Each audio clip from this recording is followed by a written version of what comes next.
This is Andrea Boches, who's my celebrity crush and also a chess master. And somehow I got the opportunity to actually go on a date with her, but only if I beat her in a game of chess. But there's a problem. I've never played chess before, so I'm gonna spend 30 days straight training like a chess grandmaster to beat her. On day 1, I started studying as much as possible. My goal was to spend 10 to 12 hours a day doing this for the next month, but on top of this, there were 2 things I needed to do. First, I needed to play a few games to see how good I was with no training, and the second thing I needed to do was come up with a plan to learn this as fast as possible. Apparently, there's way more to chess than I ever could have imagined, but the thing I found really cool was how they keep track of how good you are. There's something in chess called an ELO score, which is basically like showing your skill level in a video game. My score started at 400 and Andrea's is 2,000, which I know doesn't seem like that far away, but it actually means that she's about 10,000 times better than me. So it was time to get to work, but of course, like usual, I ran into a problem. On day 2, I woke up feeling sick. I haven't been sick in over a year, and I knew it would make it harder to study, but I needed to anyways, and this is where I learned a secret about how the pros strategize the game. Because there are more possible variations of chess games than there are atoms in the observable universe, chess players break the game down into 3 different segments, starting with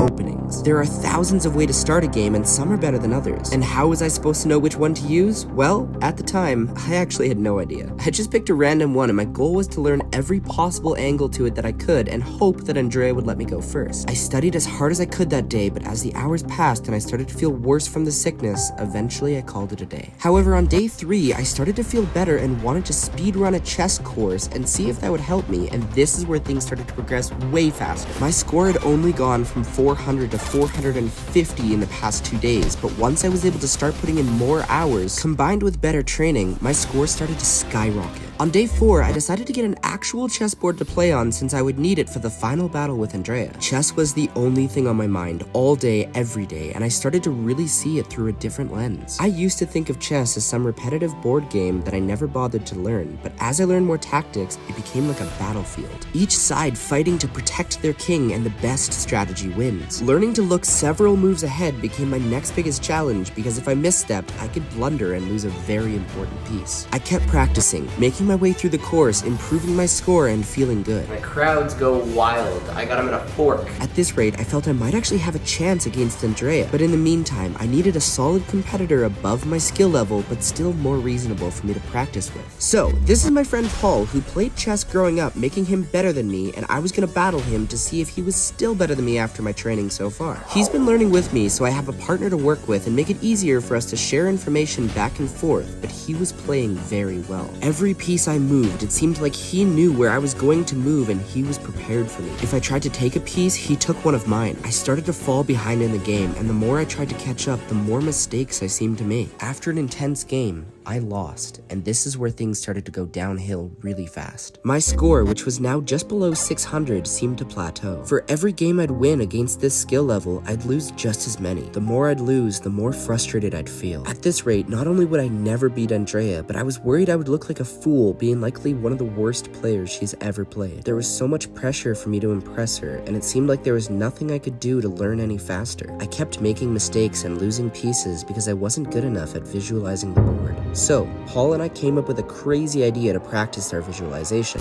We were gonna play another game, but blindfolded. I was amazed at my ability to start to see the pieces more clearly. Knight c6. Takes bishop. And it seemed like I was able to remember where the pieces were better than Paul. Bishop take e4. But when we took off the blindfolds, we saw that Paul was actually only one move away from checkmate. However, this brings me to the second stage of chess called the mid-game. For me, one of the hardest parts, where during the game your strategy shifts from preparation to attacking. Planning out the game so that when all your trades are done, you are left ahead. And as the days passed by, I kept improving, but slowly. I started to see that this game had a lot more to do with your mental state than I thought. During the times I felt clear-headed and confident, I was winning a lot more. But as soon as I started to blunder, everything started to spiral downhill. But I wasn't gonna give up. It was important to me that I at least impress Andrea, so no matter what, I didn't stop practicing. And eventually, I started to become an even match to Paul, where I would win just about as many games as I'd lose. Things were looking up, but with less than 20 days left to train, I was far behind where I needed to be. On day 14, I decided to train like Magnus Carlsen, the world's greatest chess player, to see if his routine could teach me anything new, and surprisingly, it actually did. I woke up at 9 a.m. and got ready to eat breakfast. Magnus apparently is a vegetarian, so for the first time, I was gonna try a vegetarian diet. I didn't like it. One thing I was surprised about was how much exercise Magnus does. Now, throughout these 30 days, I'm still hitting the gym 5 days a week, but today, on my rest day, after breakfast, I did a quick 30-minute run on the treadmill before heading down to the store to get something that Magnus uses to train more effectively. This is just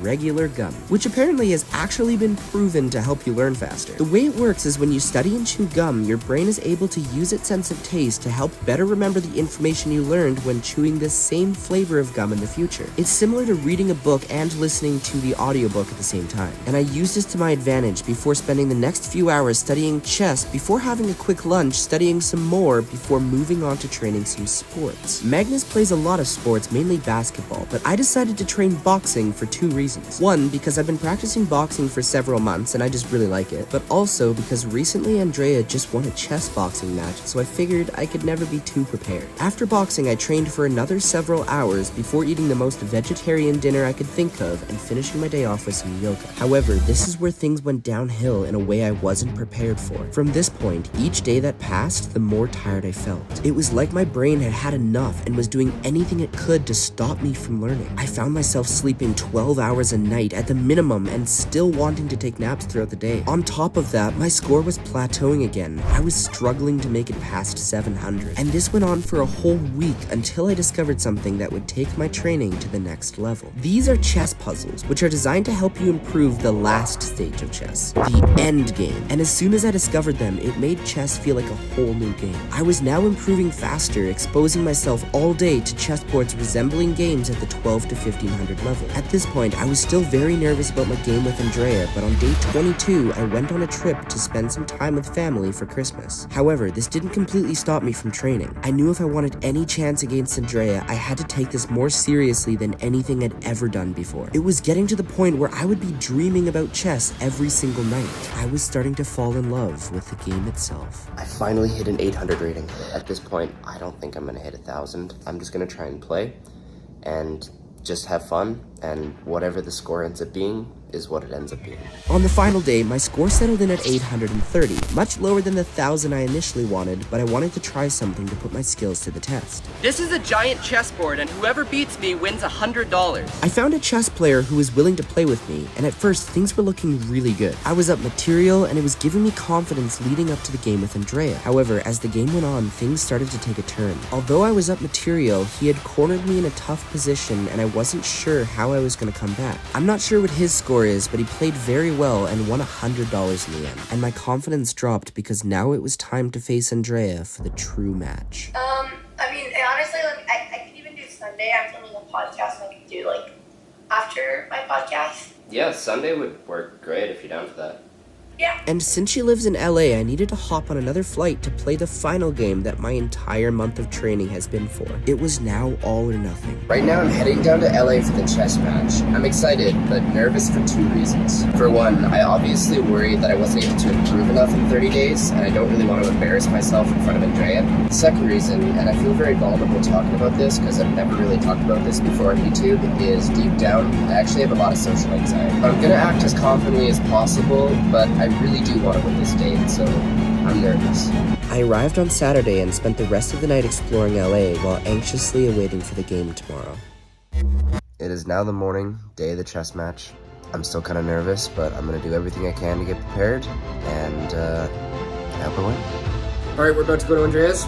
Wish me luck. It's just like dawning on me that like I just spent 30 days training for this and I can't mess it up.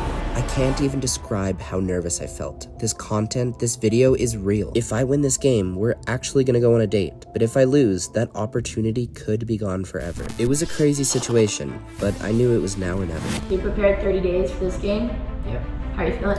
I'm gonna win. You gonna win? Yeah. You get 1 minute, I get 5 minutes. I think that's fair. Alright. Good luck, Tyler. Thank you. You know what happened to the last guy who tried to play me for a date? No? He's in a lawsuit now. It's actually the greatest cheating scandal in history. Interesting. You would never cheat on a woman, right? No. Never. Have you put a lot of thought in if you win, what type of date it would be? I know, yes, I know exactly what I would do. Can you give me a little preview? After I beat you.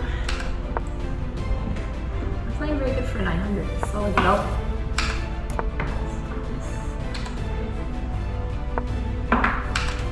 Good move. Okay, I'm letting that happen. You just have to survive. Yeah.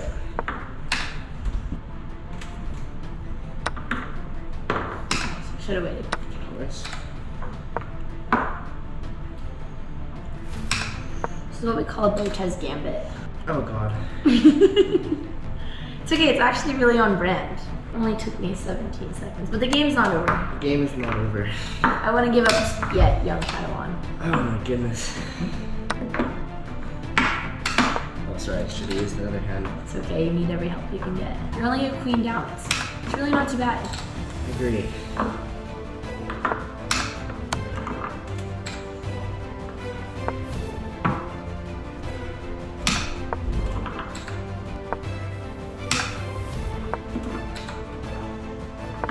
Speeding up, that's good. Trying my best. Sometimes when you speed up, you blunder. It's Yeah. okay. I'm not only going to take your queen, but I'm also going to checkmate you, and maybe I can do it all in under 30 seconds. Okay. Which means I have 3 seconds to do it.